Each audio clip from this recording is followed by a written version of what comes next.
Hi friends, అందరూ బాగుండాలి, అందులో నేను ఉండాలి అని ఎప్పుడు మనస్ఫూర్తిగా కోరుకుని మీ సతీష్ సరిపల్లి.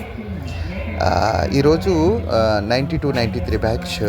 మీకు మన ఫస్ట్ స్టార్టింగ్లోనే ఆ బ్యానర్ చూస్తే మీకు అర్థమైంటుంది. పూర్వపు విద్యార్థుల సమ్మేళనం అండి. చాలా హ్యాపీ అండి. యలమంచిలి ఒకప్పుడు విశాఖ జిల్లా, ఇప్పుడు అనకాపల్లి జిల్లా అండి. ఇక్కడ నేను 8th class, 9th class, 10th class, inter first year 4 years చదివాను నేను. సో 92-93 బ్యాచ్ స్టూడెంట్స్ అంతా గ్యాదరింగ్ అయ్యాము. సో చాలా హ్యాపీ. ఇది చూసారా మా బిల్డింగ్, కాలేజ్ బిల్డింగ్ అది అన్నమాట. సో చాలా సంవత్సరాలంటే 32 సంవత్సరాల తర్వాత ఆ పాత ఫ్రెండ్స్ని కొంతమందిని గుర్తుపెట్టగలిగాం, కొంతమందిని గుర్తుపెట్టలేకపోయాం. చాలా హ్యాపీ అనిపించింది. ఒకటి ఏంటంటే మా సార్స్ మాట్లాడింది, అంటే మాస్టర్లు మాట్లాడింది, ఇవన్నీ కొన్ని మాటలు నేను ఆడియో కట్ చేయకుండా మొత్తం ఆల్మోస్ట్ పెట్టాను నేను. ప్లీజ్ డూ వాచ్ అండి. Thank you. ఒక్కసారి ఇలా ఉండండి అంటే పెద్దరికి వచ్చింది కాబట్టి ఎంత డీసెంట్గా కూర్చున్నారు చూడండి అందరూ. In front of a great leader, మన హెడ్ మాస్టర్. ఆయన మనకి స్కూల్లో హెడ్ మాస్టర్, ఇక్కడ కూడా ఆయనే మన అదృష్టం కలిసి ఫస్ట్ వచ్చారు.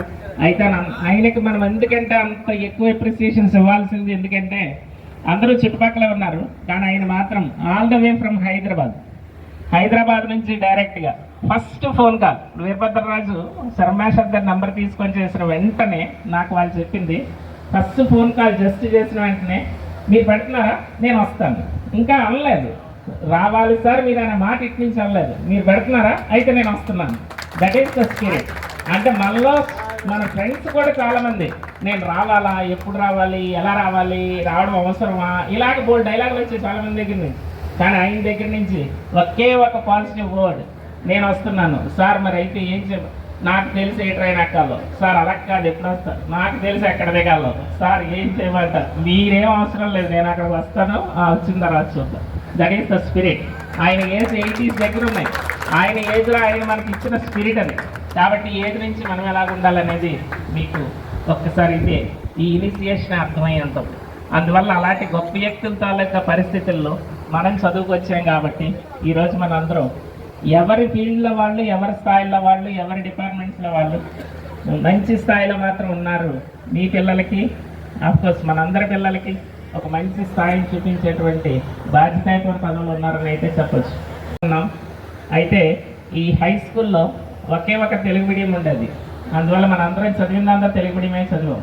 మనం అందరం కూడా తెలుగు మీడియం స్టూడెంట్. సాక్షాత్ శ్రీ గురవే నమః. వాళ్ళని మీరు ఏ విధంగా మమ్మల్ని తయారు చేశారో ఆ విధంగా వాళ్ళని తయారు చేయడానికి తగిన సలహాలు మీరు ఇవ్వండి బాబు అని చెప్పి అడిగేవాడిని. ఆనాటి టీచర్స్ ఆ విధంగా చేసేవారు కూడా. మహాత్మానం చూపించేవారు అన్నమాట. కష్టపడి చెప్తాడు ఎంతసేపు ఆ ముఖ్య అనేవారు, కష్టపడి చెప్పు అని. దగ్గర ఆఖరి రోజుల్లో నేను చెప్పలేకపోయినామో తెలియదు, కానీ నేను 7 పీరియడ్ స్కూల్ ఉన్నదండి, క్లాస్ ఉన్నదంటే 7 పీరియడ్లు నేను క్లాస్ చెప్పేవాడిని. ఎవరు ఖాళీగా ఉంటే ఖాళీగా ఉన్న క్లాస్ నేను వాళ్ళు చెప్పి, మా పెద్ద గురువులు కదా వాళ్ళు, ఒరే శర్మ క్లాస్కి వెళ్తే ఒకసారి కూర్చోగలుగుతా అంటే కూర్చుంటే ఎంజాయ్ చేయడం కష్టం. 40 మంది పిల్లల్ని అంటే వాళ్ళకి ఏదో ఒకటి పనికొచ్చేది చెప్పాలి. అంతేత ఏదో పనికొచ్చేది చెప్పడము, లేదు అంటే వాళ్ళకి ఏదో సబ్జెక్ట్ చెప్పడము, నాకు అనుకున్న సబ్జెక్టులో ఉన్న వాళ్ళకి చెప్పేవాడిని అనమాట. నా చిన్నతనం నుంచి కూడా ఏంటంటే లెక్కలంటే బాగా ఇష్టం. మా దురదృష్టం చెప్పాను కదా, మాస్టర్ వాళ్ళ నాన్నగారు ఏంటంటే మా 10th క్లాస్కి వచ్చేసరికి ఆయన జరిగారు. అప్పుడు 10th క్లాస్ అనేవారు కాదు, 5th ఫారం అనేవారు. అప్పుడు బోర్డ్ హై స్కూల్ అన్నమాట దీని పేరు. తర్వాత ఏమో హయ్యర్ సెకండరీ స్కూల్ అయింది, తర్వాత ఏమో కాలేజీ అయింది. అంచేత ఏంటంటే దాని మీద ఎంతోమంది పిల్లలు చెప్పాను. ఇప్పటికీ అవి గొప్ప అని చెప్పండి. మీ దగ్గర చదివిన పిల్లలు కూడా పెద్ద పెద్ద దేశాల్లో వెళ్తారు, పెద్ద పెద్ద ఉద్యోగాలు చేస్తున్నారు.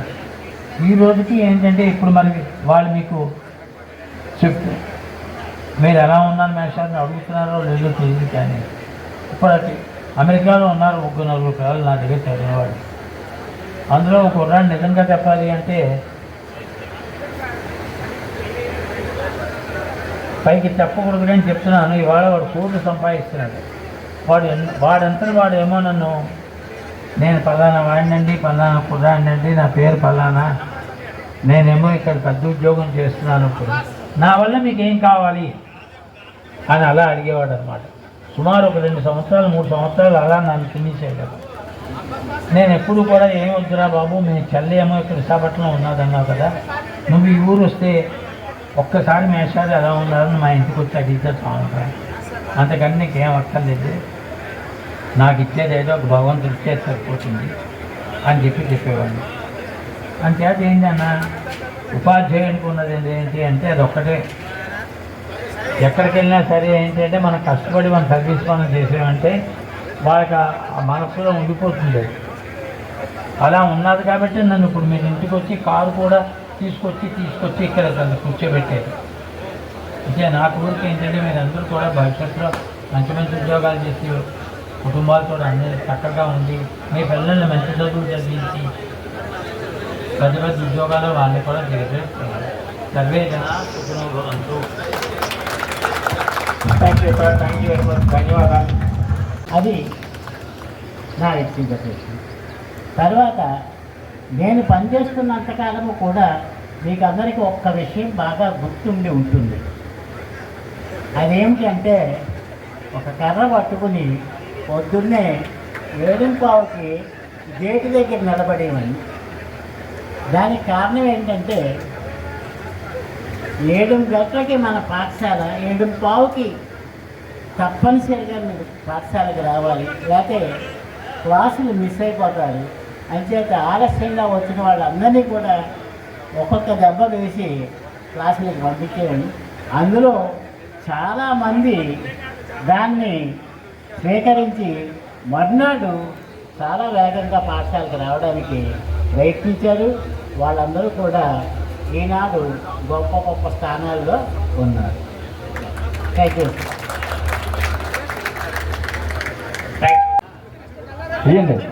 ఈవెన్ గ్రౌండ్కి రమ్మన్నా లేటే సార్ ఆయన చేపట్రా అబ్బా అది నొప్పట్లేదండి, కొట్టండి మేసాడు.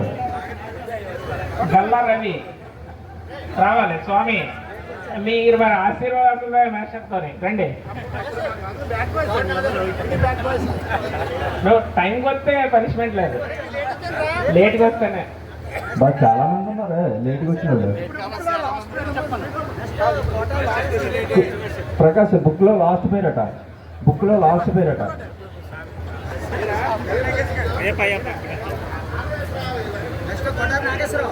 మన పరమేశ్వరి థియేటర్ మామగారు వచ్చారు, అయినా కూడా షో అయితే మాత్రం కరెక్ట్ టైం అంటే టైం చేసేస్తారు, కానీ ఇక్కడికి మన షోకి మాత్రం చాలా లేట్గా వచ్చారు. ఈ మాస్టర్ గట్టి కొట్టాలి, మాస్టర్ ఈయన మామూలు కాదు, ఇద్దరు కలిపి గట్టి కొట్టాలి. ఫస్ట్ లాస్ట్ వచ్చాడండి. లేదు మార్నింగ్ షో స్టార్ట్ చేసి వచ్చాడు. మార్నింగ్ షో స్టార్ట్ చేసి షో అయిపోయాక వచ్చాడు. కొట్టండి వేసారు, దెబ్బేయాలి, ఒక దెబ్బ చేయబట్టాడు. అదే ఇంకా మేసాడు అలవాటు కాలేదు, చాపమంటున్నారు, చాపమంటున్నారు.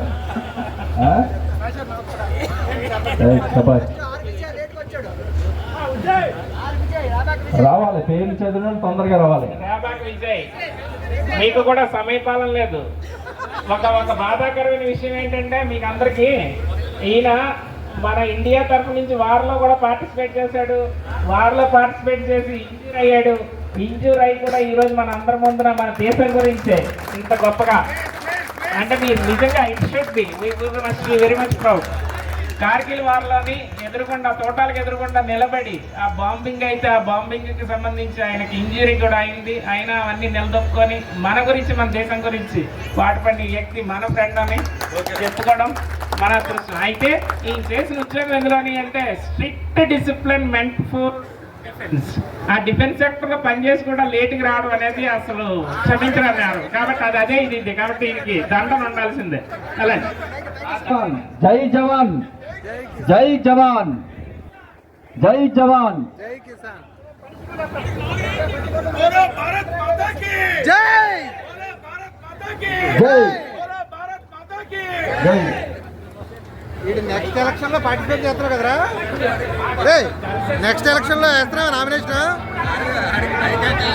అదే పాత కంప్లైంట్లు చెప్తున్నాడు రా మేసానికి ఏరా మన మీద కొట్టించుకోవడం నెక్స్ట్ ఎలక్షన్ కి నామినేషన్ వేస్తున్నావా?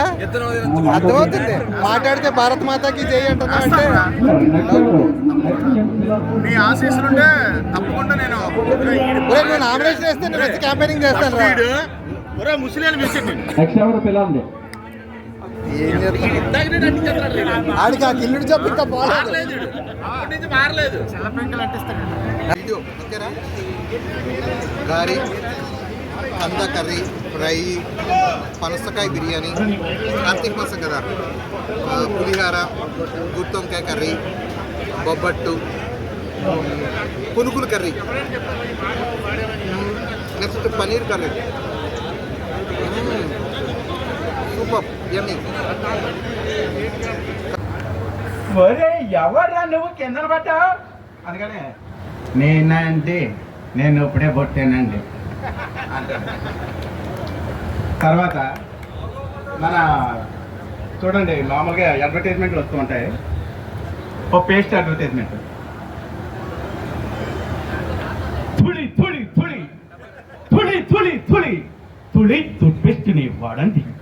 ఒక పన్నుంటే వచ్చు, అతి మెత్తని పదార్థాలు అతి సులువుగా తినొచ్చు. తుళి తుళి తుళి, ఆ విధంగా తుళి అడ్వర్టైజ్మెంట్